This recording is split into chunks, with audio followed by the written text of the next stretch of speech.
afternoon, ladies and gentlemen. Welcome to another Propagandacast addendum with me, a host, Imperial Dane, covering here the first week, sort of with a balanced preview for May. And there hasn't really been any changes from in the notes. They've added some details. The patch was a bit delayed for reasons we don't quite know, basically a day, but they had some explanations, though some of them don't quite really say a lot there as to why, but let's not get too caught up in that. The important bit, again, not really much change. I would actually have a chance to sort of see how the changes actually play out. And of course, for the Oberkommandos, that's really where the big changes are. Again, Panzerschrecks gone, assault rifles instead. The assault rifles do perform alright. They're still assault rifles, which does give them a notable boost at close to medium range. And the veterancy, it does mean they're quite tough. But there's a lot there for the Oberkommando West players to sort of adapt to. Again, the loss of the Panzerschrecks do mean you're some ways less flexible. When it comes to doing vehicles, it forces you to get more Rakettenwerfs. Of course, that's a trick for some players. Of course, I see a lot of Oberkommando players still trying to play like the old Oberkommando West. So obviously, it's not all, fair game there. But at the same time, I do think, they need to sort of buff some of the units there because the problem is a bit... I think the essence there is basically the way the Volkskriegs with Panzerschrecks work is rather, distorted the other units, make some appear more overpowered than they actually were because they could just rely on a lot of Panzerschrecks to cover them up. In that sense, I do think they need to hold some of the units. Flak half-tracks, for example, Obersoldaten need to be cheaper. Jagdpanzer needs something, either higher rate of fire or some way of dealing with infantry, and Panther just needs to be better, really. So I think that's something that sort of could stand to be looked into. Plus, I think some kind of way of actually delivering smoke would be good for the Oberkommando West. And personally, I think, if they're going to add a mortar to the Americans, I think they should add a half-track to the Oberkommando West. Because, again, for a faction German, sort of emphasis on mechanized and aggressive play, not having half-track actually seems really weird. You should just give it the Wehrmacht's 251, really, though. Just have it like that, allowed to transport troops about and sort of reinforce. And, nothing more. I think that would actually work out quite well for them. But beyond that, it's a bit hard to say, and obviously there's going to be more changes. But really, I think in Jagdpanzer, Obersoldaten, Panther, Flak half-track, and so on there, and possibly make the King Tiger a bit cheaper alongside the Jagdtiger. They make the rearmor more, easier to hit, and so on there. Plus, with buffs to S-35s and so on there, it's not like the frontal armor is going to be that great anyway. So, some kind of, way to make them a bit more useful and less, extortionately expensive would be nice and perhaps a bit constructive. Of course, I'm a bit less sure on that. So I think that's sort of rather close out. For the Americans, the mortar there, they gain sort of dust out a bit there in the early game. It's not a lot, but actually in sort of those early engagements, it does give them an edge there. And I do think they need to sort of slightly move the half-track there, sort of, I think, required a separate upgrade to make it available. Not an expensive one, like, say, 50 fuel, 10 fuel and 50 manpower, 60. Just something there. It's not quite straightforward, but I don't think it should be quite to have a lieutenant captain. I think that'll be a bit much either. Plus, I don't know, but just a bit there because otherwise, you can very quickly get it at no real extra cost. Again, it can give you an edge having engagements there, even if it's not very accurate versus infantry out in the open. It does work. It's more like ensconced units. It's going to have a hard time with, but then it can smoke those. If you've got a rifle company, you can just run out with flamethrowers. So I do think that needs to be a bit looked into. The 50 caliber I'm also a bit worried about, particularly the armor piercing rounds. You can quickly do a lot of damage. I've yet to sort of really see it, how much haven't been used there. But still, it does give them something a bit more flexibility, so I suppose it's not all bad. And the captain there, they need to add the bazooka upgrade, but it does make the captain less of a no-brainer, which is a positive. But overall, the Americans seem to come up pretty strong again. Some things need to be slightly nerfed, but that's about it, really.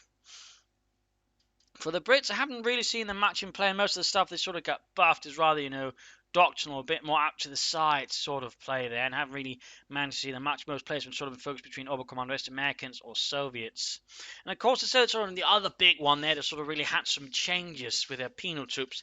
And again, we see a lot more penal troops. Again, they're potent, and I think they need to have high experience requirements because they can vet up really, really fast, which only makes them really, really mean very quickly enough to rack up a lot of kills, which does make them rather nasty. Either that or they actually need to sort of slightly nerf them because for the extra damage then, so on the bits there, they can do quite a bit of damage there.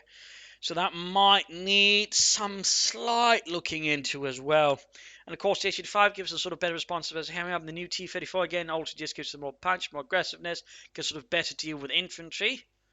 So, of course, that's all a bit random. Overall, just means the Soviets are that much stronger. And they weren't exactly, at least in my opinion, a faction that was weak before. So there might be a bit of a need there for sort of looking into a few things, because otherwise it's probably only going to get worse somehow, somewhere. So I definitely think a few things need to be looked into, just to sort of put it mildly.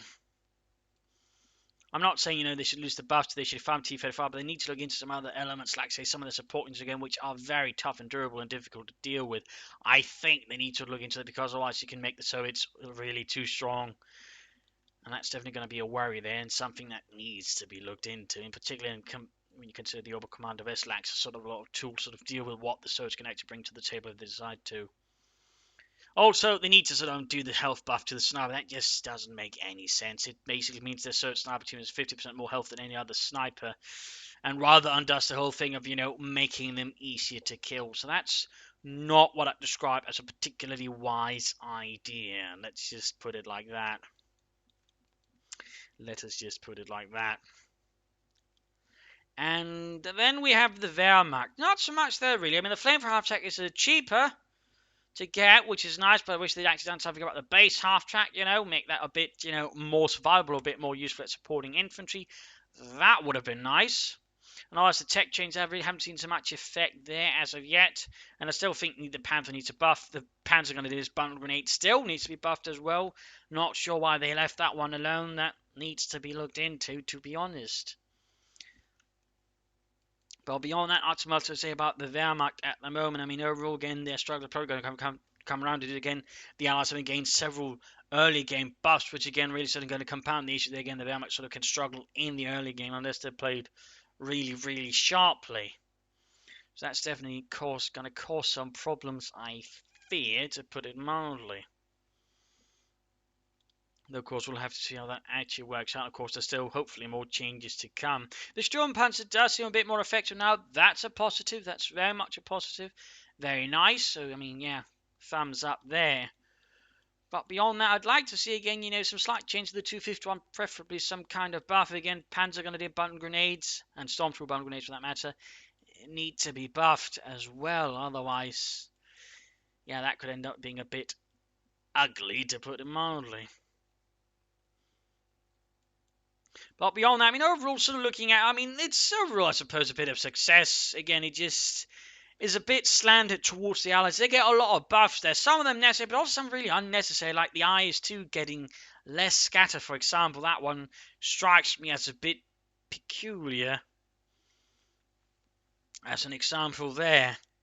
I mean, they're getting a lot there, whereas the Germans, comparatively, aren't getting nearly as much, and they definitely have their own units that have rather been left in, the shadows for some time and could do with some work.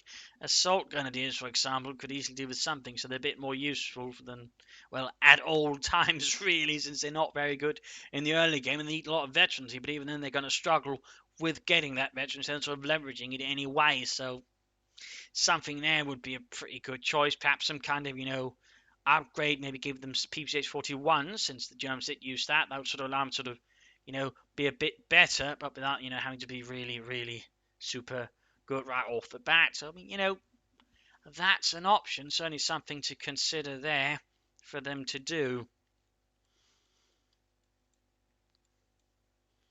But beyond that, my thoughts are a bit limited. Again, I have observed some matches, I've played some matches, and obviously, again, we're going to see more time, and hopefully there'll be some more changes. But so far, again, I mean, a lot of good stuff, but there's definitely stuff that's going to cause some problems down the road unless they actually, buff some certain units here and nerf some units there. I mean, otherwise, it's going to, I think, be rather more slanted towards the Allies than it already is. And currently, again, for many months, they really had, as a rule of thumb, much higher win rates than the Axis, which is always, a bit of an indicator that they don't need a lot of buffs. I mean, overall, again, some of the stuff is happening again, gives them more options, more playstyles again.